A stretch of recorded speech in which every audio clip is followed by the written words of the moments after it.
Hey guys, and welcome back to Heart of the Game. Today we're gonna talk about one of my favorite games this year, and probably one of my favorite games of all time, because god damn it, this game is good. It's called Nier Automata. I'm quite sure it's pronounced Nier Automata, but I'm so used to saying Automata, I'm just gonna keep on doing that. And this game it's not usual that I say a game is important. I usually just say it's a good game, but this game is good and it's important for quite few reasons. We've had many good games this year. We've had Legend of Zelda Breath of the Wild, we have had Persona 5, Resident Evil 7, Horizon Zero Dawn. All of these are good games, but they're not important like Nier Automata is, because Nier Automata is a different kind of game, but it doesn't try to invent the wheel over again. It's different, but it doesn't try to be different. It just is. And I played the original Nier out back when it came out, and I was just amazed. And this game, it's even better. The story, the characters, the narration, everything is just so good about this game. I've played it a lot. I've initially played it on PC and just got it for PlayStation 4 as well, and I prepare to do everything there as well, because it's just an amazing game. And yeah, it's important because the thematics you get in this game is not something you do in every game. It actually makes you think, and then on top of that making you think, it expands on things you have nearly never thought about before. And on top of that, just good gameplay. The combat is really good. It was actually developed by Platinum Games, which have made some really good hack and slash games like Bayonetta, and even if Metal Gear Solid Revengeance isn't one of my favorite games, but still the combat was pretty solid. So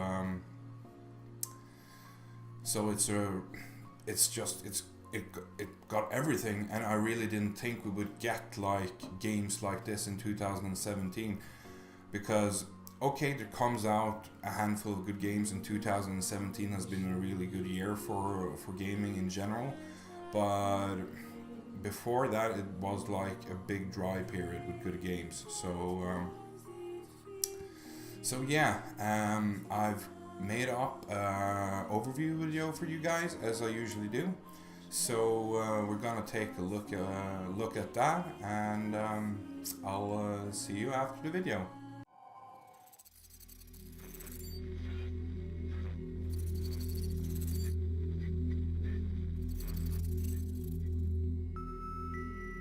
I never quite realized how beautiful this world is. The commander's put me in charge of your maintenance, ma'am. That means I'll be performing regular checks on you from now on.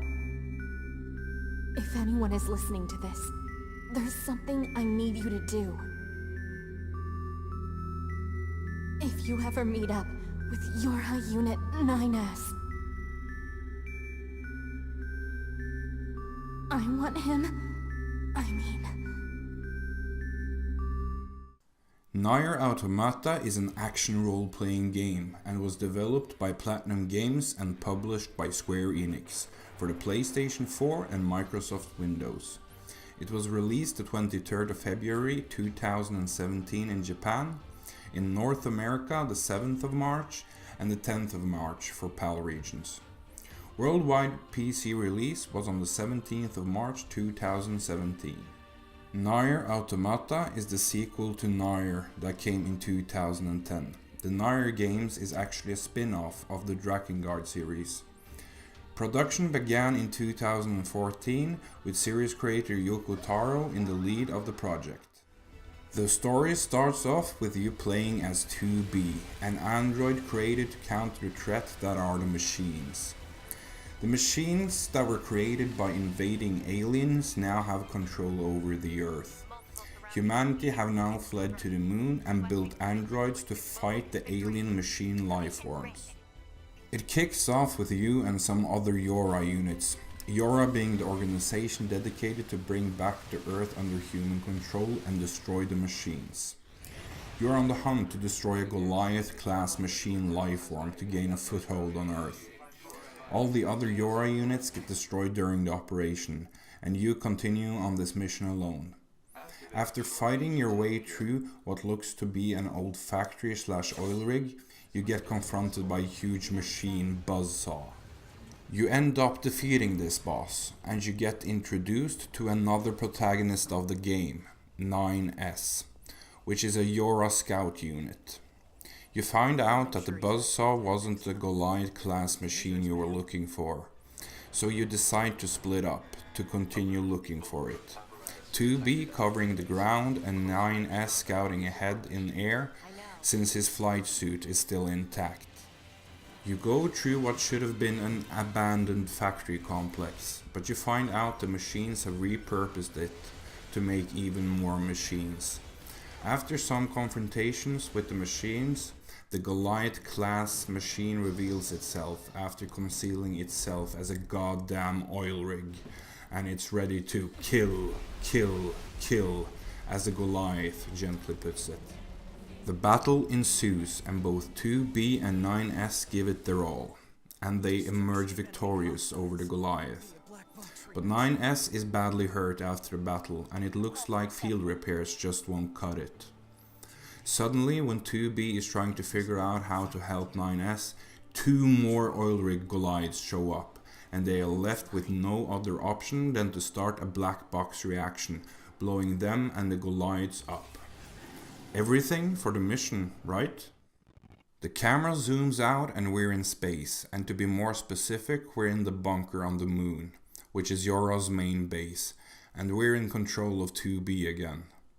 But wait a second, weren't we just ballooned to shrapnel? We meet up with 9S, who explains that he uploaded their memory to the bunker just before the explosion. And so, our bizarre, heartwarming and exciting story begins. We play as 3 protagonists throughout this glorious game, 2B, 9S and A2, and in its core it's an action RPG, but also has a mixture of features, like adding a bullet hell element to some of the fights, side-scrolling so you get a bit of Metroidvania feel, and a hacking minigame that is simple but fun. The gameplay is set in an open world environment, where you can do side quests, ride animals, and even enjoy some nice and quiet pastime, fishing. The graphics are just stunning, even if there is some small optimization issues in the PC version. And the music, don't even get me started on the music. I think I hands down have to say that the soundtrack in this game is my all-time favorite, and that says something. The narrative is top-notch, and the thematic depth really makes you think about these topics that are brought up in the game. Some of the themes that are brought up in the game is the impulse to kill, confronting prejudice, and escaping difficult situations. These themes are being true to the original Nier game. The game ties to the original Nier game in some small ways, but you definitely don't need to play the original Nier to enjoy this one. Nier Automata has received an overall positive review from critics and sold nearly 200,000 copies in its first release week in Japan. It's also reported that over 1.5 million copies have been shipped worldwide as the end of May 2017, including both retail shipments and digital sales on the PS4 and PC. And we're back from the video overview. I really hope you enjoyed that, guys, because I really can't put into words how good this game is. I strongly recommend it because it, as I usually say, it's got a lot of heart to it. And as I mentioned earlier too, the thematics are just, it really makes you think. And also the soundtrack of this game, Jesus, it's good. It's like Nier Automata, the original Nier. It had a really good soundtrack, but this is a whole nother level, you know. I could just listen to this soundtrack all day, and I have, because damn, it's good, you know. Because, and it's not usually that a game that is as good as this one comes out. Okay, we had Zelda Breath of the Wild this year, and it was amazing, and probably is a 10 out of 10 game for me. But Nier Automata is good in a different kind of way, because as I said before, it didn't try to invent the wheel. It's just, it's different and it's good. The mixing of genres and everything combined into this good game. I have one tips for you. When you start out playing the game, you start out as 2B, and you complete the game and you get ending credits and stuff, but the game actually continues after that point, and you start 9S's game.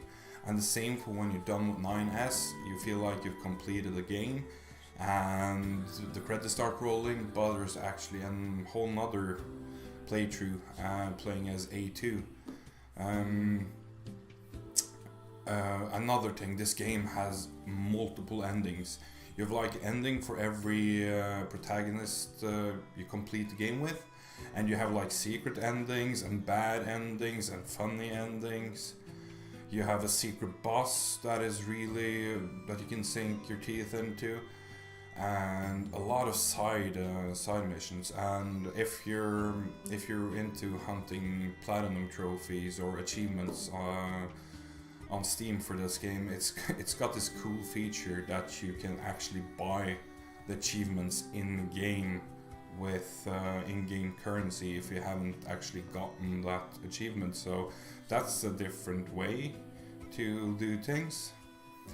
So yeah, I as I said before, I strongly recommend you playing this game.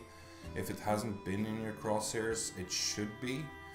And as I mentioned in the video, the Nier and Nier Automata is actually a spin-off of the Drakengard series, and it's not often, I think this is the first time I actually say that a spin-off of something is actually better than the real deal, but that is the case here. It's just a breath of fresh air, and I really hope they make more games like this in the future, and I hope the Nier series continues on. And as I mentioned in the video, if you haven't played the original Nier, it's not a big hassle. It ties to Nier Automata in some small ways, and that's not really important, because one of the main plot things is the Earth is invaded by aliens, and that is kind of a new thing that happens. So it's kind of a soft reset of the world, if you will. So so don't mind that. You might want to play the original Nier when you've finished Automata. And I'm definitely gonna make a video for the original Nier, because after I've been playing Nier Automata now, I really want to revisit the older stuff, you know. So I hope you enjoyed the video, guys. For my next video, oh, I nearly forgot to give hearts to the game. Can't forget that. It's not really hard. This is a top-notch game. The only reason why I don't give it a 10 out of the only reason I don't give it 10 hearts is I don't know, it's just it doesn't have that same build-up, but it was nearly a perfectly done game. But when I feel and think about it, it's an amazing game, and it gets 9 hearts from me, which is really strong, really many hearts, and it's just based upon what the game makes me feel. It probably would have gotten 10 hearts from me if the game was a bit more elaborate or bigger, because it's not a very long game, but you can sink easily 30-40 hours into it, but it feels, when you're in it playing, it feels a bit short because it's so good. So I want more, and that's basically why it doesn't get 10 hearts. But 9 hearts, nearly as good as it gets, you know? So yeah, 9 hearts. For my next episode, I think I'm gonna switch it up a bit because I had another episode in mind, but I'm gonna make a video of a PC game, action RPG, which recently got a big patch. So you have that to look forward to, guys, and thank you for tuning in, and I'll see you back next time.